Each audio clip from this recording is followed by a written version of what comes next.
ఈరోజంతా మనల్ని కాపాడి ఆయన దృష్టిలో మనం ఎలా ఉండాలో కొన్ని వాక్యాలు తెలుసుకొని ఆయనకు మేలైన మార్గంలో నడవాలని దేవుడు కోరుకుంటున్నాడు.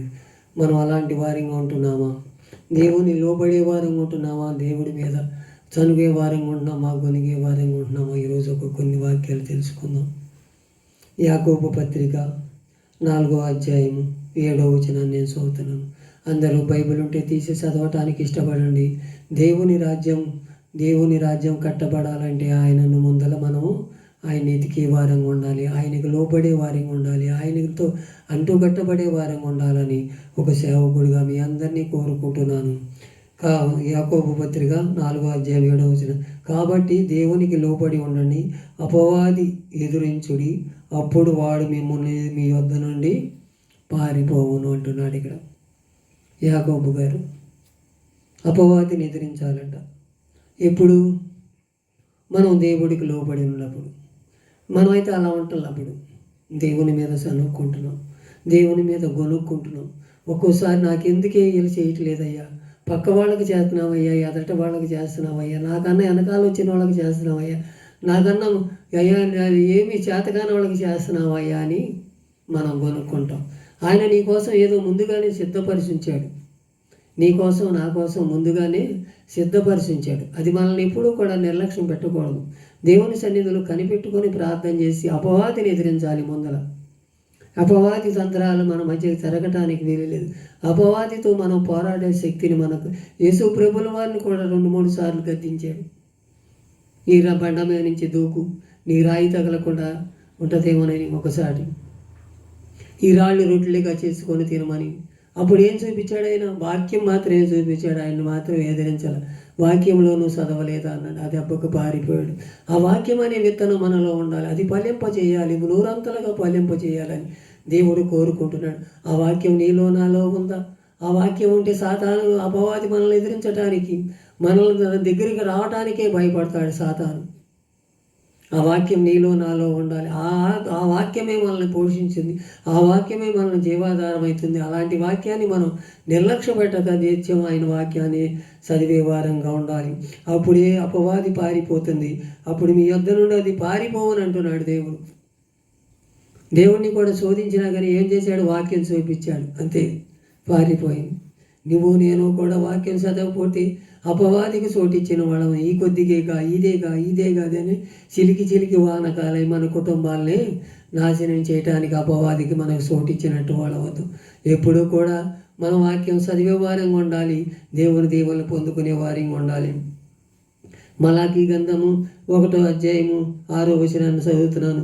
కుమారుడు తన తండ్రిని ఘనపరుచును కదా, నా నామమును నిర్లక్ష్యపెట్టు యాజకులారా, నేను తండ్రినైతే నాకు ఘనత ఏమాయను, నేను యజమానుడినైతే నాకు భయపడి వాడెక్కడున్నాడు అంటున్నాడు ఇక్కడ. ఆయనకు ఘనత రావట్లేదంట. ఎందుమూలన? మనలో అది ఆత్మ అనేది కరువైపోయింది, వాక్యం అనేది కరువైపోయింది. ఆ వాక్యములు మనలో కరువైపోమంటే మనము ఆయన నామాన్ని ఘనపరచలేకపోతున్నాం, ఆయన నామాన్ని హెచ్చించలేకపోతున్నాం, ఆయన నామాన్ని మనం ఉచ్చరించలేకపోతున్నాం. ఎందుమూలన? మనకు అనేకమైన పనులు ఉంటాయి, దేవుని పని మనం చేయం. మన కుటుంబాలు దీవించబడడం అంటే ఎలా దీవించబడతాయి? మనం దీవించబడాలంటే మనం వాక్యం చదవాలి, వాక్యంకి ఒక సమయం కేటాయించాలి. దావీదు మహారాజు లాంటి ముమ్మారు ప్రార్థన చేశాడు. ఎందుమూలాన చేశాడు? ఆయన జరక చేశాడా?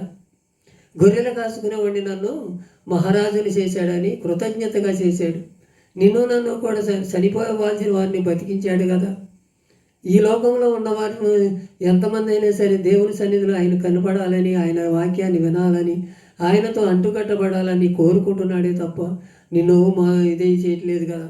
నన్ను కూడా వాక్యం చదవండి, వాక్యంలో ఉన్న మర్మాలు 30లంతలుగాను 60ంతలుగా 100ంతలుగా ఫలించండి అంటున్నాడు. మీ కుటుంబానికే దీవెనకరం అంటున్నాడే తప్ప నాకు ఘనత ఏమాయని అంటున్నాడు. అలాంటి వారిని ఉండకూడదని ఆయనకు ఘనత ఇచ్చేవారు యాజకులారు కూడా అంటున్నాడు. యాజకులు కూడా అంటున్నాడు. యాజకుల కంటే 2 తీర్పులు అంట, విశ్వాసులకైతే 1 తీర్పే, యాజకులకి 2 తీర్పులు. ఏంటి అది? చల్లగా నాయనుండు, ఎచ్చగా నాయనుండు అనుకుండా మరియు నులివెచ్చనగా ఉంటున్నారు కొంతమంది సేవకులు. అలాంటి స్థితిలో ఉన్న వాళ్ళు తీర్పులోకి వెళ్ళిపోతారు. రేపు ఏది మాట్లాడితే అది జరిగిపోద్దలే, నేను మాట్లాడింది గొప్పలే, నేనే బాగా చెబుతున్నానే అని ఒకటి రెండు కల్పించుకొని చెబుతున్నారు. అలాంటి వారిని నా దేవుడు ఎప్పుడూ కూడా విడిచిపెట్టడు. వాళ్ళకి రెండు తీర్పులు ఉంటాయి. అలాంటి వారి ఉండకూడదు. నేను తండ్రితని అయితే ఘనత ఏమాయను, నీ యజమానుడైతే నాకు భయపడేవాడు ఎక్కడ ఉండడు అంటున్నాడు. ఆయన బడిపడు అదే తక్కువ ఉన్నారు. ఇదేముందలే, ఇది చిన్న తప్పేగా, నేను అందరూ తాగట్లేదా, నేను తాగుతున్నాను, అందరూ విచారం చేసి నేను చేయి, ఈ అందరూ సెల్ ఫోన్ మాట్లాడతలేదు, అందరూ సినిమాలు చూస్తలే, ఏ ఆలోచనలు అందరూ చూసేవాళ్ళే ఉన్నారు. కానీ దేవుని సన్నిధిలో ఎవరో కూడా ఆయన కనపరచలేని పరిస్థితిలో ఉన్నారు. అందుమూలనే మన కుటుంబాల్లో ఈ శోధనలు, అందుమూలనే మన కుటుంబంలో బాధలు, ఇరుకులు, ఇబ్బందులు ఇవన్నీ కూడా మనల్ని ఎదిరించాలంటే వాక్యం అనే విత్తనం మనలో నాటపడాలి. అలాంటి స్థితిగతుల్లో నుంచి దేవుడు మనల్ని మార్చాలని దేవుడు కోరుకుంటున్నాడు. అలాంటి స్థితిగతుల్లో ఉందామా? 1 పేతురు పత్రిక 5వ అధ్యాయం 6వ వచనాన్ని చదువు. దేవుడు తగిన సమయం ముందు మిమ్మల్ని హెచ్చించినట్లు ఆయన బలిష్టమైన చేతి కింద దేన మనసుకులై ఉండాలంట. మనం దేన మనసుకులై ఉంటున్నామా? మన హృదయాన్ని పరిశోధించుకుందాం. మన హృదయాన్ని పరిశోధించుకొని రాత్రికాల సమయంలో నేను దేవుని మనసుతో ఉన్నానయ్యని ఒక తీర్మానం చేసుకుంటున్నామా? లేదా ఒకటంటే రెండు నేను అంటున్నాను, నా మనసు ఎక్కడికో వెళ్ళిపోతుంది, నా మనసు వాళ్ళకి అది జరిగింది, వీళ్ళకి ఇది జరిగింది, నాకేమి చేస్తున్నాను నా దేవుడు, నేను డైలీ గుడికి వెళ్తున్నాను, డైలీ ప్రార్థన చేస్తున్నాను, డైలీ అనే ఆలోచనే చేస్తున్నాం. కానీ మన మనసు నిలకడగాలేదు.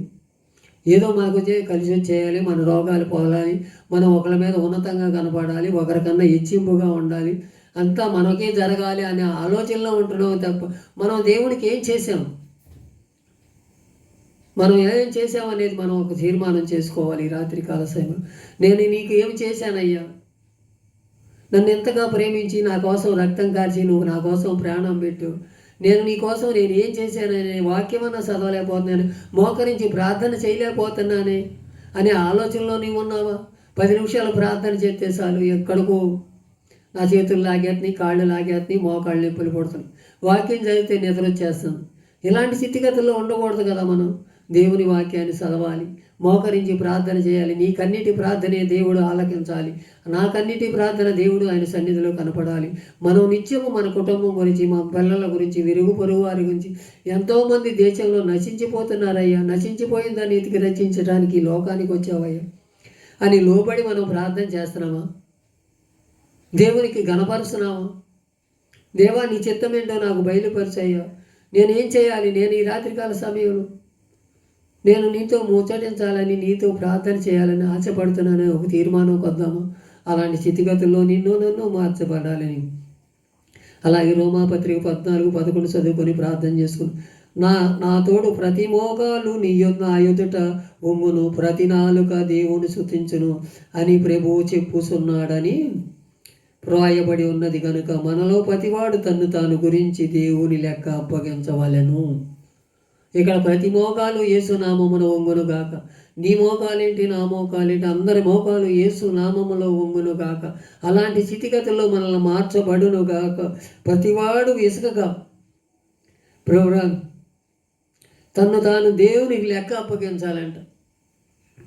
దావీదు మహారాజు, అయ్యా నీ సన్నిధిలో నుంచి నన్ను తోసివేయబాకయ్యా, నీ కృప నా మీద ఉంచయ్యా, నీ కృప నా మీద ఉండబట్టే నేను ఇంతటి వాడిని అయ్యానని దావీదు మహారాజు అంటున్నాడు. నిన్ను నన్ను ఎలాంటి స్థితిలో ఉండాలో మనం రేపు లెక్క అప్పచెప్పాల్సిన వారిగా ఉంటాం. అలాంటి స్థితిగతిలో లేక దేవుని సన్నిధిని మనం కనిపెట్టుకొని ప్రార్థన చేస్తే దేవుడు నిన్ను నన్ను కూడా దావీదు అన్నట్టు నా హృదయానుసారుడు, అతను హృదయానుసారుని నిన్ను నన్ను కూడా నీ కృపను మనకు దయచేయాలని ఒక తీర్మానం చేసుకుని దేవుని రాజ్యానికి వద్దాం. మొదట దేవునికి లోబడి ఉండాలి. తర్వాత ఆయన నామమును నిర్లక్ష్య పెట్టక ఆయన మనం గణపరిచే వారంగా ఉండాలి. మూడవది ఆయన బలిష్టమైన చేతి కింద ఉండాలి. ప్రతి మోకాలు నా ఎదుట వంగునని మనం ఎప్పుడైతే తీర్మానం చేసుకొని ముందుకు సాగుతామో మన కుటుంబాలు దీవించబడతాయి, మన రక్త సంబంధులు దీవించబడతారు, మళ్ళీ సమస్తము దీవించి ఆశీర్వదించబడి నీ నామాన్ని మేము హెచ్చిస్తామయ్యా. నిన్ను గణపరుస్తామని ఒక తీర్మానం చేసుకొని రాత్రికాల సమయంలో ఆయనతో ముచ్చటించే కృపను మనందరికీ దయచేయాలని నా దేవుడు నిండార్లుగా దీవించి మిమ్మల్ని మీ కుటుంబాన్ని ప్రతిదీ జరిగించబడిను కాకని మనం ప్రార్థన చేసే ఆయన అన్ని కార్యాలు సఫలపరిచి నిన్ను నన్ను కూడా మేలైన మార్గంలో నడిపించడానికి ఇష్టపడి ఆయన రాజ్యానికి వారసులవుదాం. ఈ మాటలు దేవుడి వెనుకడలో దీవించి ఆశీర్వదించును గాక. ఆమేన్.